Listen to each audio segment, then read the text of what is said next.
Greetings and salutations. Welcome to another episode of Not a Linux Guru Guy channel. And today we have Jeremiah Koppel. Yeah, he's my son in case you didn't know it, but the resemblance wasn't similar. And he's also in taking classes at College for Cybersecurity. So naturally, we're going to install Parrot OS. Yeah. What else would you install for cybersecurity person? Yeah, I've installed one Linux OS for my class. I'm still intro classes, so I've only really done just kind of the basics so far. But I have installed a virtual machine and kind of a basic Ubuntu installation of Linux. Yeah, so we're going to get to that part on the other side of the intro.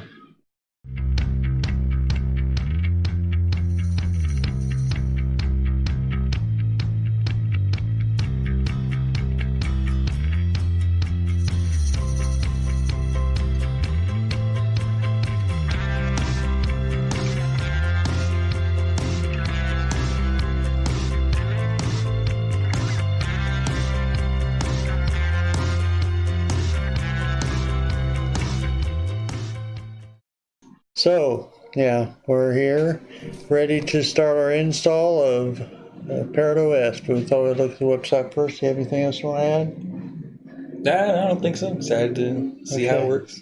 All right. Well, okay, we're going to shoot over to the website. And here's the website, and it's Parrot OS. It's Parrot is a worldwide community of developers and security specialists who work together to build a shared framework of tools to make their job easier, standardized, and more reliable and more secure. Now they have a home version of this as well as what you can just use for general purpose desktop stuff without all the cybersecurity stuff in it. But it also has some, well, you'll see in a minute. We'll look at it. Go to download here. There's a bunch more stuff you can read on here about Parrot OS and all the stuff, the security features it has, things like that. So you can see it's got Mate Edition, Home, KDE Edition, and something called Over, which is a virtual machine apparently. Home Edition. They have Security Edition. They got KDE Security, Mate Security, and OVA Security. Which I found out you don't want to install OVA on trying to install on Gnome Boxes. It wrecks your system. Oh. That's why. That's one of the reasons why now I have Solus on this computer instead of what I had before, which was Debian. Yeah. So anyway, yeah, we got what we didn't download was a Mate edition.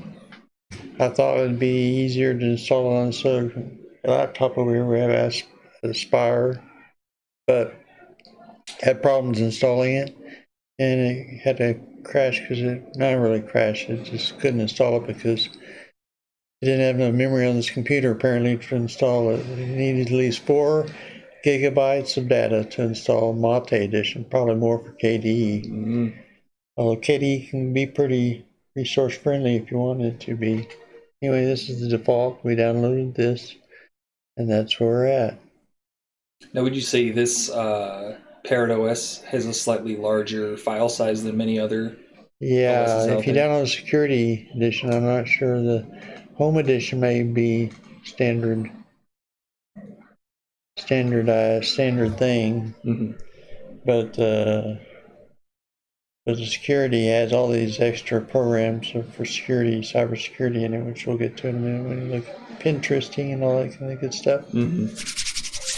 Exciting. Yeah, so anyway, I'm going to try and stay out of this as much as possible and let him run in. If he has any glitches, problems, because he's only installed one other Ubuntu system. But this is Calamar installer, so I shouldn't have too much trouble. Okay. Were we doing it from the USB anywhere? Yeah. Okay. There's live mode.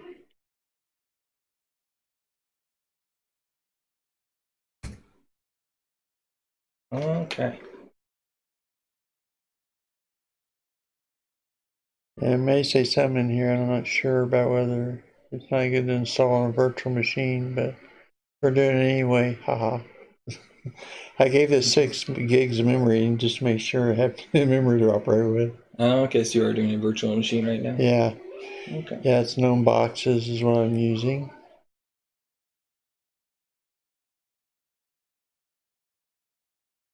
And it's booting up slowly but surely. Alright, duplicates what it has when it's here it comes, it's coming there. Alright. Ta-da! Got some nice colorful art.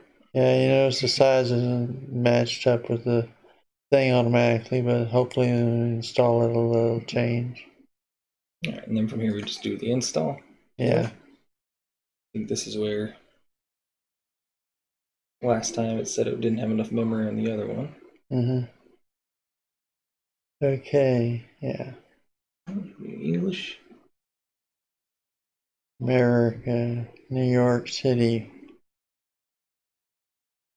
I don't think we're in New York, are we? Not quite. New York City, get a rope. Which one is this? Does it have Colorado in here? Denver, I should say. Oh, okay, looking for Denver. There we go. Yeah, it goes by cities.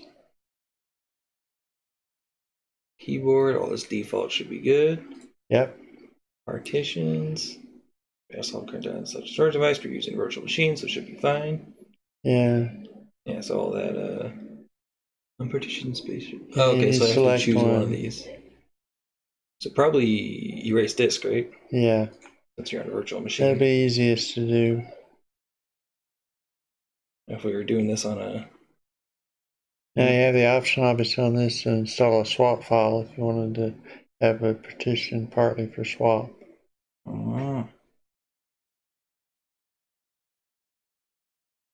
Or you can just have it dynamically swap out on the... Oh, what do you want to type in here? Well, I'll type my name. What is your name? Rick Koppel. And then I usually put just Rick. C on it.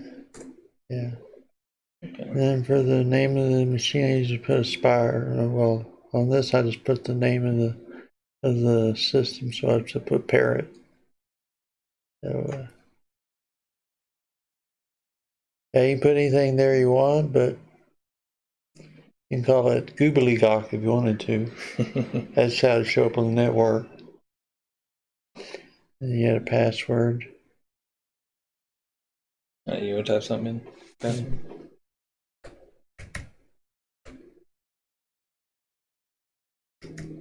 This purpose, just put not a Linux guru guy.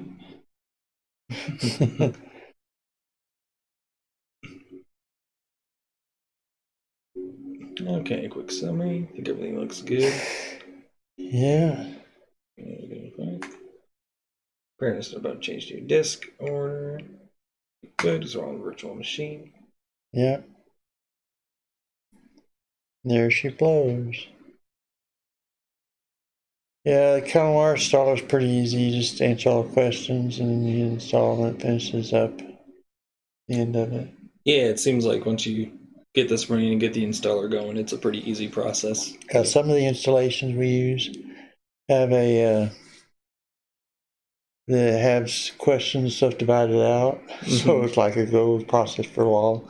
They'll do disk partitions and stuff, and then they'll say, they'll ask more questions. They'll do file install, they'll ask more questions. They'll do the user information installs. Yeah, I think when I was doing the Ubuntu installation, it was pretty similar to this. I think they had a couple more questions, but... Yeah, I think some of them ask some other questions. They have it divided up a little bit differently, different orders, stuff like that. But usually, that's pretty much most of the installation. Unless you're doing the command line installation, this is pretty easy. Yeah. For the most part. Very familiar for most people who've done any kind of installs of Windows. You should be able to handle this without a problem. So anyway, we'll let this install. And we'll pause the video here and give them back when we're ready to chat some more about it. And we're back after several hours of trying to figure this thing out. We had a little problem, but we got past it hopefully. Yeah. And we'll see when we boot up if it boots up or not. I basically had to bypass one little part of the install process. Hopefully it's an update, and that's all it did. So we can update it after we install it. So go ahead and click done. All right. Done. Restarting now. Let's see if it boots up fine. This gives you a chance to have the USB to pull out before you press enter. Okay. Now just click that. And hopefully away it goes.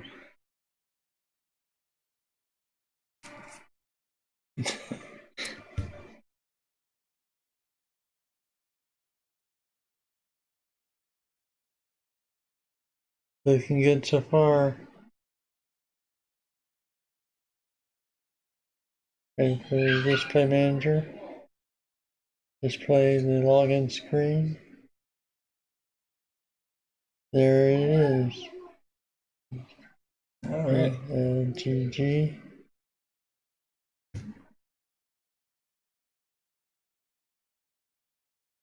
Looks like we're gonna have to change the screen size to fit the screen. That's basically the setup we have. And we go down here to the menu. And pen testing, which is most of penetration testing programs I have in here. Possibly stuff I'll be looking more into soon. Yeah. Airplay, Airman, Aerodump, Aero Lib, Serve, Tuning, AMAP, Apache users, Armitage, ARPing, ASC2 log, Got a lot of them. A-sleep, autopsy. That sounds bad. Backdoor Factory, BBQ SQL, so on and so forth. Bed. Looks like it's a pretty long list there. Yeah, it's quite a long list of different. It's just the C's here too. Yeah. Oh, click no on that. Check for updates. We'll update in a minute. Probably take too long by now. Got stuff for programming. Yeah. From privacy stuff, encryption. Page top is fine. Use that. It's running at 580 megabytes of memory. Oh. Installed with 6 gigs of memory on this to make sure it's installed good. So, using hardly zero swap, it says. And it's got 4 processors barely cooking right now. 8 processors actually.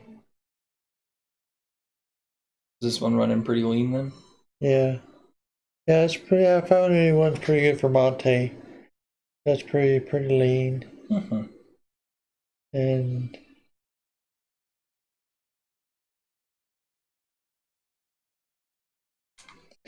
seems to run good enough without that update that I disabled. The thing you had just able to get past the. Yeah, I get through the install process. But yeah. So there you go. That's Parrot, and it's got a bunch of privacy and Yeah, something I might try installing when I get home on my virtual machine. Yeah. Check some stuff out. Yeah. And I think, if I remember right, it has a lot of interesting desktops background. Ooh. There's this one.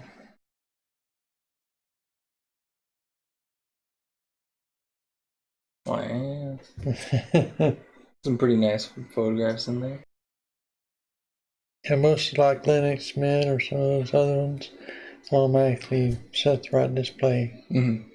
I know Solus did that when I installed it on here. Or for the Ubuntu, I had to change something. It might have been the virtual machine that was doing it. I had to change something in the settings for it to actually resize properly.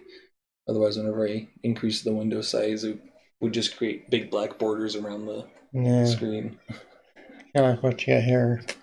Yeah.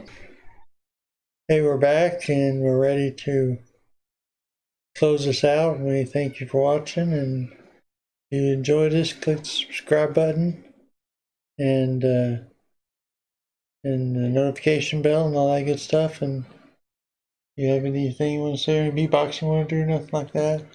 Yeah, thanks for having me. We'll sign off, beatbox. All right. Until next time, may the Linux Force be with you. Bye. Bye.